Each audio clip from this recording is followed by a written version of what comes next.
Hello, friends. It's day 16 of our summer series, Summer 66. We're getting through one book of the Bible per day.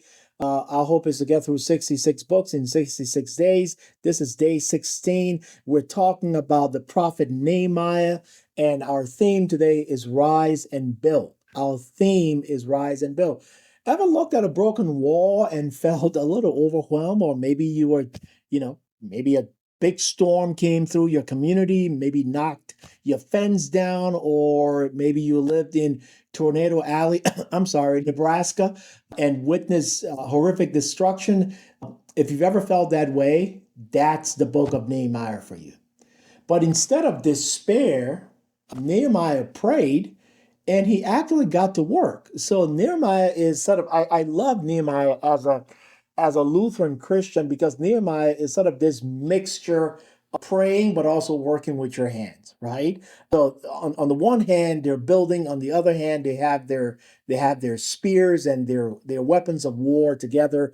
So Nehemiah is a story of spiritual leadership, prayerful planning, but just you know gut perseverance, right? It's proof that with vision and vigilance, anything ruined can be rebuilt. Historical context here: the companion of Nehemiah is what we talked about yesterday or the day before, Ezra. Nehemiah and Ezra, they lead the third return from exile and they oversee the building of the reconstruction of the wall.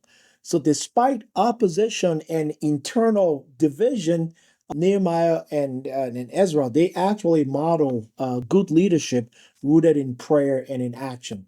My favorite verse, one of my favorite verses in the Bible is actually in the book of Nehemiah, Nehemiah chapter 8, verse 10. It says, the joy, help me complete this one, the joy of the Lord is what?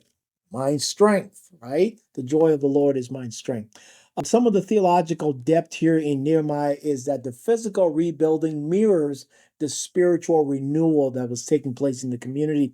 God always works through ordinary people who are burdened, brave, and bold in prayer. God is always working through ordinary people. Couple of practical takeaways. Number one, broken things can always be rebuilt. Number two, if you are prayerful, you are purposeful.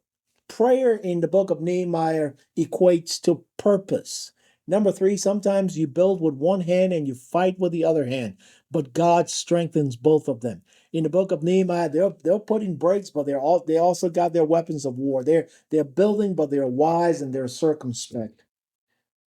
I don't know what you're going through today, but I want you to take courage from the book of Nehemiah. I want you to know that God is with you, whether you're building or you're fighting.